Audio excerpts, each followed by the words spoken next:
Sir, AP public voice news channel రిపోర్టర్ని అండి నేను.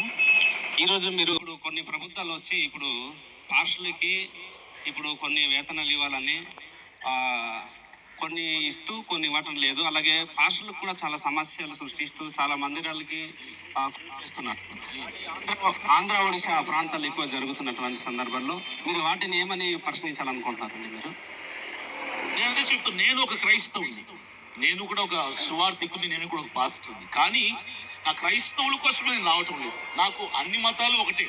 హైందవులైనా, క్రైస్తవులైనా, ముస్లింలైనా, ఏ కులమైనా, ఏ మతమైనా ఒకటి. నేను మనిషిని మనిషిగా చూస్తాను. మనిషికి మతాన్ని అంటగట్టదు. ఇప్పుడు హైందవులకి ఏదో సమస్య, నిన్న పాదయాత్రలు వెళ్తున్నప్పుడు ఒక గ్రామంలో ఒక ఆవిడని అడిగాను, అమ్మ ఇక్కడ ఏమైనా సమస్యలు ఉన్నాయంటే, సార్ ఇక్కడ 50 కుటుంబాలు ఉంటే 35 కుటుంబాలు మేము హిందువులు ఉన్నాము, 15 కుటుంబాలు క్రైస్తవులు ఉన్నారు.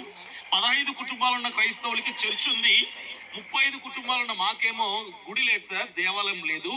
కాబట్టి మీరు ఏదైనా పోరాడగలిగితే దానికోసం పోరాడండి. మేము సరే అని చెప్పాం. ఇప్పుడు నేను ఒక క్రైస్తవుడిగా క్రైస్తవులకు మాత్రమే నేను న్యాయం చేస్తానన్నది కాదు, కానీ ఇక్కడ 2 తెలుగు రాష్ట్రాల్లో మాత్రమే కాకుండా టోటల్ ఇండియా వైడ్గా, భారతదేశ వ్యాప్తంగా దాడులు ఎవరి మీద ఎక్కువ జరుగుతున్నాయంటే నేనే కాదు, ఒక హైందవుడైనా ముస్లిం అని ఎవరైనా చెప్పగలిగేది ఒకటే, ఏంటి? క్రైస్తవుల మీద దాడులు జరుగుతున్నాయి. క్రైస్తవ ప్రార్థనా మందిరాలు కూలుస్తున్నారు, క్రైస్తవుల్ని చంపుతున్నారు, క్రైస్తవుల్ని కొడుతున్నారు, క్రైస్తవుల సువార్తని అడ్డగిస్తున్నారు. రాజ్యాంగం, భారత రాజ్యాంగంలో ఆర్టికల్ 25, 26, 30, 29లో మత స్వాతంత్రపు హక్కుని అంబేద్కర్ గారు ఇచ్చారు. ఆ మత స్వాతంత్రపు హక్కు ఎవరికి? ముస్లింలకి, హైందవులకి, క్రైస్తవులకి, అందరికీ.